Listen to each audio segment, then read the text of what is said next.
Você tem medo de usar cosméticos na gestação?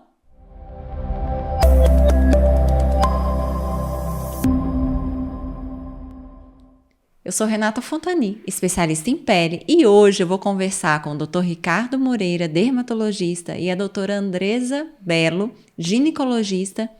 E é uma pergunta que muitos pacientes chegam no consultório. Eu posso usar qualquer cosmético no meu rosto? Eu posso fazer procedimento? O que eu posso fazer para me cuidar durante a gestação? E aí hoje eu tô com duas pessoas aqui que vão responder direitinho pra gente o que pode e o que não pode. Então, missão aí, ó. Tá certo. Então, Renata, a gestação, ela é um período da vida da mulher onde a gente tem muitas mudanças corporais. Não só o bebê em si, né, o crescimento da barriga, do ventre, né, Andressa? Mas também outras mudanças hormonais e outras mudanças, inclusive, na pele, nos cabelos, nas unhas, em vários locais, né? Sim. E essa pergunta, ela é muito frequente. O que melhora, o que piora, o que eu posso fazer, o que eu não posso fazer, né? Então, eu acho que primeiro... Às vezes deixam de fazer tudo, né? Não usam nenhum hidratante porque tem medo de ter algum produto químico que chegue, né, a afetar o bebê. Uhum. Como é isso? Então, assim, primeiro, eu acho que vale a pena a gente falar que, assim, do ponto de vista fisiológico mesmo, a gravidez, ela altera várias situações e várias doenças de pele, né? Assim, vários contextos. Então, a gente pode ter uma piora, por exemplo, do melasma, né, Andresa? Sim. Que é muito frequente e muito associado a alterações hormonais. O melasma ele tem uma influência muito grande da luz, mais do que todos os outros fatores, mas o segundo fator principal é hormonal. E a gente acaba falando do cloasma, né? Que Sim. é a mesma coisa e muda de nome aí. E que às vezes surge ali na gestação ou piora na gestação e costuma, depois de aparecer, acompanhar a mulher para o resto da vida. Sim. Né? Isso vai escurecendo aos poucos durante a gestação ou ela tem um impacto assim? Não, vai escurecendo aos poucos. No primeiro mês, às vezes não aparece, e depois é que vai com um aumento de pigmentação. E não só no rosto, né? Mas a linha nigra, que é uma linha que divide ao meio ali a barriga, que ela fica bem escura. Sim. E outras regiões, axila às vezes também aumenta. Região genital, às vezes região genital e mama, mamilo, né? O mamilo também ele começa a ficar mais escurecido, mais enegrecido. Ele passa do rosa ali para uma coloração mais escura e melhora, mas não some totalmente após a gravidez. Uhum. A gente tem algumas pacientes que têm piora de acne, por exemplo, durante a gestação. É frequente a gente ver. Então, pode ter uma exacerbação do quadro de acne, se já é uma pessoa que tem acne ainda, ou é uma mulher com acne da mulher adulta, ou mesmo uma gravidez na adolescência. Então, tende a piorar, né, a acne. Por outro lado, tem outras doenças que melhoram, né? Assim, curioso isso. Então, assim, durante a gravidez em si, por exemplo, geralmente diminui queda capilar. Eu fiquei com cabelo lindo. Fica lindo. Nunca mais. Né? Assim, até aumenta um pouco mais a quantidade de pelos, né? Assim, a mulher, ela fica, entre aspas, mais peluda, assim, em relação aos pelos do corpo em geral, né? Fica. E o cabelo melhora muito durante a gestação, né? Assim, é impressionante como que fica. Tô achando que eu quero engravidar de novo, hein? Eu acho que a gente tá precisando, cara. Vamos engravidar. Não dá mais, né? Não, já passou. Mas nem tudo é só piora, né? Assim, tem algumas coisas que melhoram. Tem várias doenças autoimunes da pele que elas melhoram durante a gravidez. Então, assim, essas doenças, em geral, essas colagenoses, por exemplo, lúpus, outras doenças, psoríase, tende a dar uma suavizada, uma acalmada durante a gestação. Mas, por exemplo, tanto a queda de cabelo quanto essas doenças, a maioria delas tem como se fosse um efeito rebote depois que o neném nasce. Então, costuma no pós-parto dar uma pioradinha. Né? Assim, então, tem que acompanhar exatamente para poder lidar bem com isso. Né? É engraçado que as pacientes, quando elas engravidam, quando estão próximas da gravidez, elas já querem, assim, o kit anti-queda de cabelo antes do parto, né? Elas já chegam querendo um monte de coisa porque elas já sabem que vai ter uma queda a mais acentuada do cabelo depois. E aí vira outra fonte de estresse, né? Já não basta o neném mamando toda hora, privação de sono, ainda tem a queda de cabelo ali para dar esse estresse. Então, isso é importante elas entenderem que isso é normal, né? Isso está dentro ali do esperado, do esperado, e que não necessariamente precisa de um tratamento mais agressivo, às vezes só uma manutenção, um acompanhamento ali. E tem alguma coisa que possa fazer, assim, algum kit?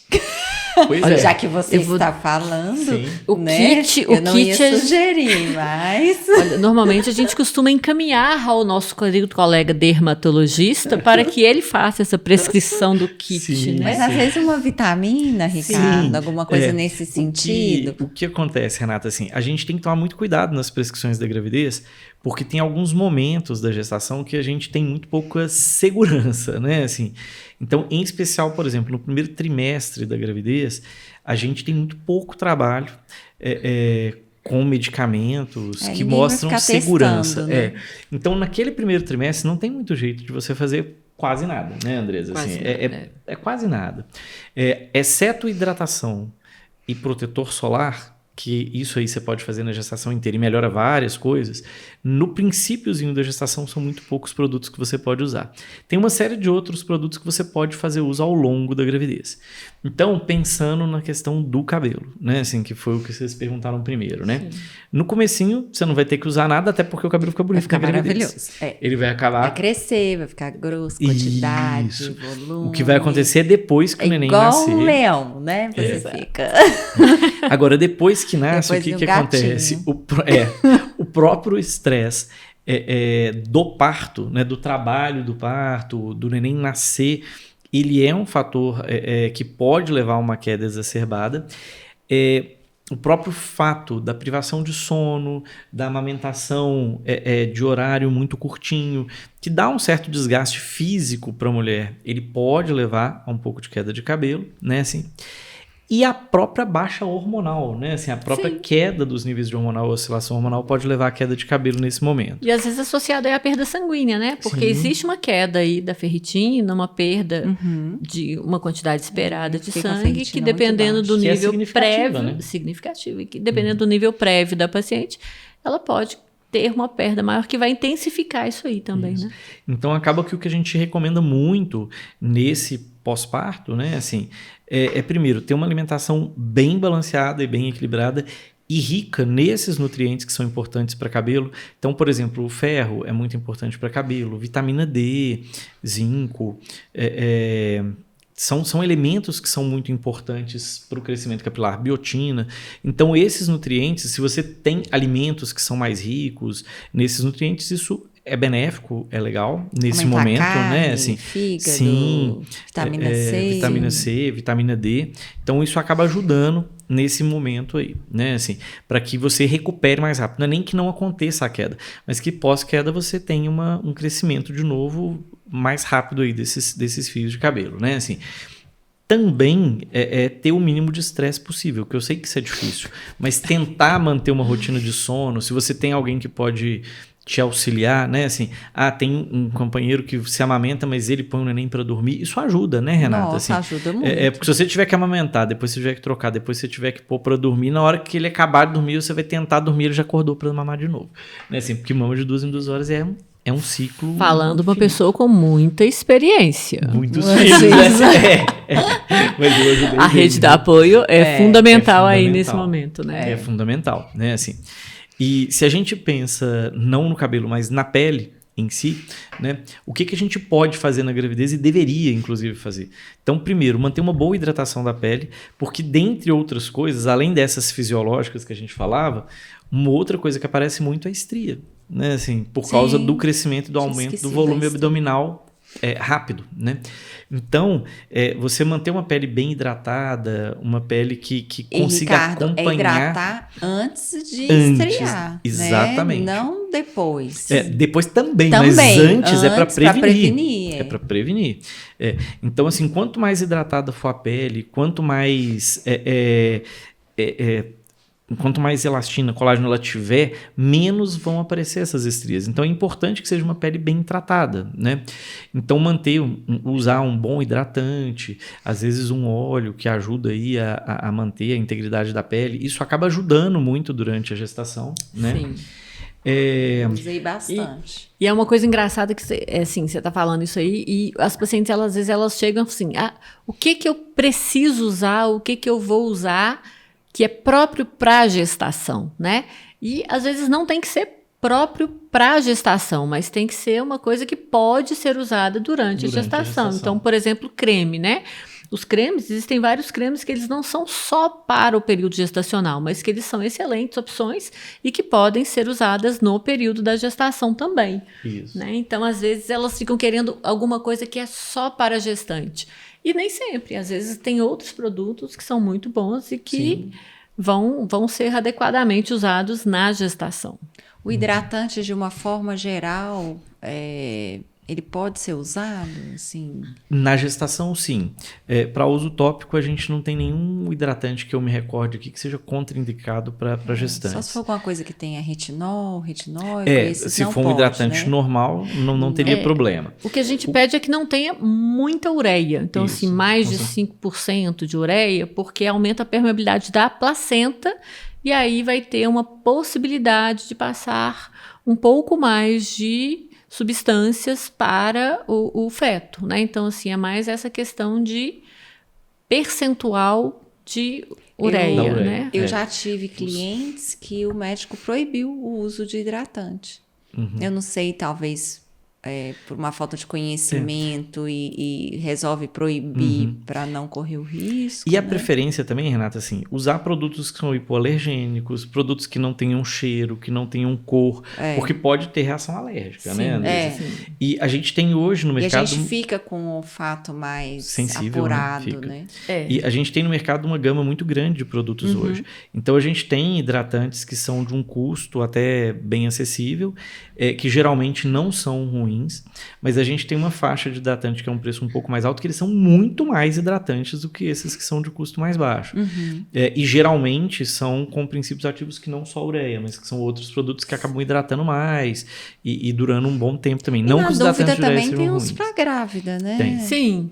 Que aí esses com certeza você vai poder utilizar. Para grávidas eles são já permitidos pela Anvisa para a gravidez, né? Agora, isso que você falou é verdade, viu? Assim, vários médicos, talvez por não conhecer o produto específico, prefere falar que não pode usar, né? Não pode pintar cabelo, não pode passar maquiagem, não pode depilar, não pode nada. Talvez ela seja mais fácil. Né? Sim, mas é um mais fácil que prejudica um pouco a mulher, porque algumas coisas elas precisam manter. A autoestima é muito importante, o autocuidado é muito importante, né? Então, é difícil pra gente. Às vezes eu lembro que a paciente já chegou assim, isso eu posso? E aí manda os rótulos dos produtos. E aí, assim, nem se eu fosse, né, a IA eu não consigo saber, né? São várias substâncias em várias concentrações. Então, a gente não tem esses testes específicos, né? Então... Os protetores solares, por exemplo, ajudam muito para melasma, né? Assim, então, vale a pena usar. E esses que são com protetor mineral são bons. Esses que a gente tem hoje no mercado, às vezes, que tem antioxidante, que tem ácido retinóico. O ácido retinóico, ele ainda é contraindicado na gestação hoje. Por que eu falo ainda é? Porque tem algumas publicações que estão sendo produzidas agora, que sugerem que depende da concentração, mas hoje a recomendação ainda é não usar. Os produtos que são à base de ureia em altas concentrações, ácido salicílico, ácido retinóico, ácido glicólico, todos são contraindicados.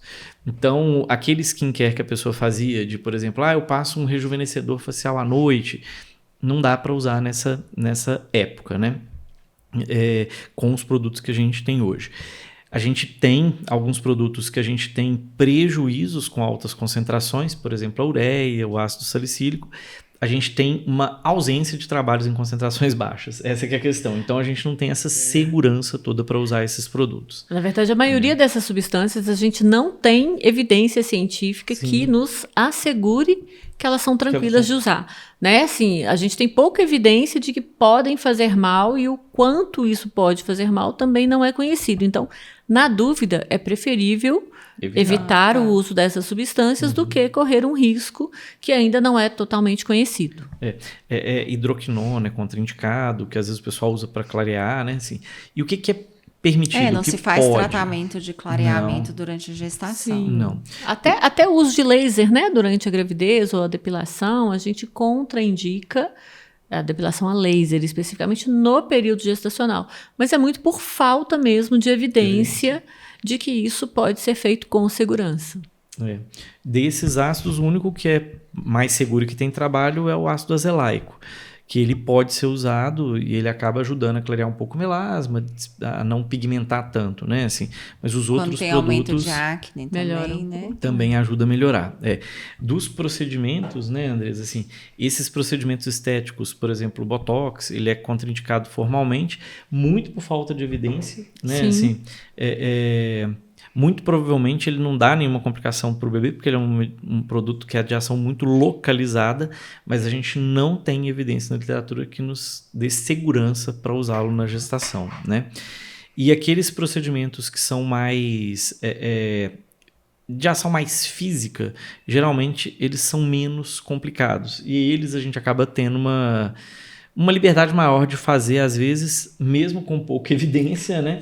Mas exatamente porque eles não levam a uma inflamação tão grande, não levam a nada tão grandioso. Mas aqueles que são de origem química, geralmente a gente acaba evitando. Então, assim, peeling não vai conseguir fazer na gestação, esses tratamentos de clareamento não vai conseguir fazer, né? Assim, Tem alguns trabalhos e algumas evidências que não são totalmente certas ainda, falando até de unha, né? Unha em gel agora, que a unha em gel é contraindicada. Então, assim, na verdade, tem muita coisa que é suposta, mas nada ainda comprovado. E aí, assim, quando a gente pensa que é um pequeno período, né? São 9 meses que a paciente vai precisar evitar aquilo ali. Se for algo que realmente não é indispensável, é mais benéfico, talvez, ela evitar o uso em prol de uma gestação tranquila, uma gravidez e um parto com um neném saudável ali. Se cuidar com algumas coisas mais simples, né? Sim. Exato. E massagem, Ricardo? Drenagem? Drenagem linfática pode fazer, né? Assim, e é aquilo que eu ia falar, né? Os procedimentos são mais físicos, é mais fácil a gente liberar. Agora, no primeiro trimestre, nada é fácil de liberar. Assim, é tudo depois, né? Assim, é mais pro final. Né? A drenagem linfática é legal. Eu fiz drenagem, eu fiz também acupuntura, porque eu sentia muita dor nas costas. A drenagem ajuda muito, né? A melhorar a questão do edema, que é comum na gravidez.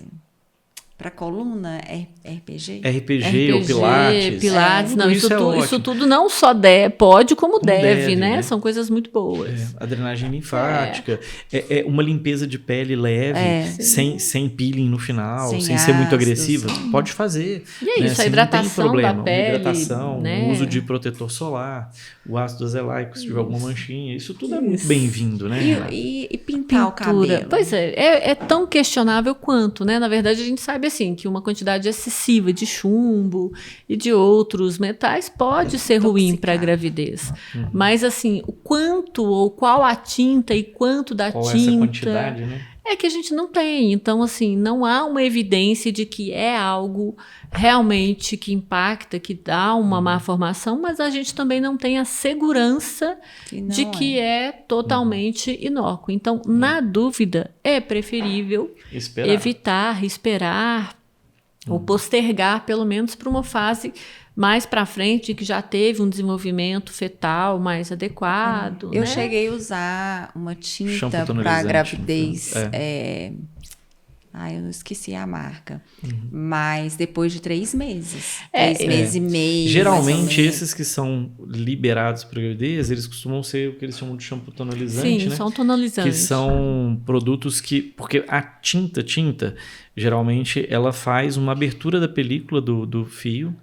E depois você passa um produto que pigmenta e tem um selante que fecha, vamos dizer assim. Então, a quantidade desse produto que tem contato real com o seu organismo um pouco maior. Esses tonalizantes, eles são como se fosse uma cobertura, como se fosse um shampoo que deposita por cima do fio, sem abrir o fio, a película do fio, sem ficar preso lá dentro. Então, à medida que você lava, ele sai mais rápido. Então, ele também não dura. Mas, teoricamente, eles seriam um pouco mais seguros. Né? Assim, acho que isso tem que ser uma decisão compartilhada, né? Com a mulher, assim, o que é tão importante mesmo para ela usar naquele momento e o que ela consegue postergar para o pós-parto ou para uma fase mais final ali da gravidez. Sim. Eu acho que ela tem que estar tranquila com a decisão que ela está tomando e ser bem orientada daquilo que a gente tem de segurança e aquilo que a gente não sabe. E aí é uma decisão da mulher escolher aquilo ou não, né? Alguma dica para as gestantes? A minha dica é: toda gestante é bela, é linda como ela está, né? Então, assim, fiquem tranquilas. A gente fica muito bonita mesmo. E é uma fase, é um tempo, então, assim, se não puder usar, fazer uma coisa ou outra, tudo bem, né? É uma fase, é um tempo, vai passar e vai poder voltar a fazer o que gosta, o que sabe, o que quer fazer, e com um neném lindo ali, se Deus quiser, né, do lado, acompanhando, atrapalhando às vezes e ajudando ali, mas é isso, acho que é paciência, né, é entender que é um tempo curto ali, que ela vai abrir mão de algumas... E não pode fazer algumas coisas, também faz outras, né? Vai se exercitar, faz uma drenagem, hidrata bem a pele. Hidrata bem a pele. Exato. O tempo, às vezes, que faria uma coisa, né? E realmente a gestante, ela tende a se sentir mais bonita do que em outros momentos ali, então é isso. E passa muito rápido. Passa muito rápido. A gravidez dos outros costuma passar mais rápido que a nossa, né? Mas mas passa. Passa mais rápido que o pós-parto. Sim. Passa mais rápido do que aqueles primeiros meses pós-parto. Né? É bom não contar. Não. Isso fica para um outro podcast. Isso mesmo. Obrigada, Ricardo. Obrigada, Andresa. Foi ótimo. Espero que vocês também tenham gostado. E a gente se encontra no próximo podcast.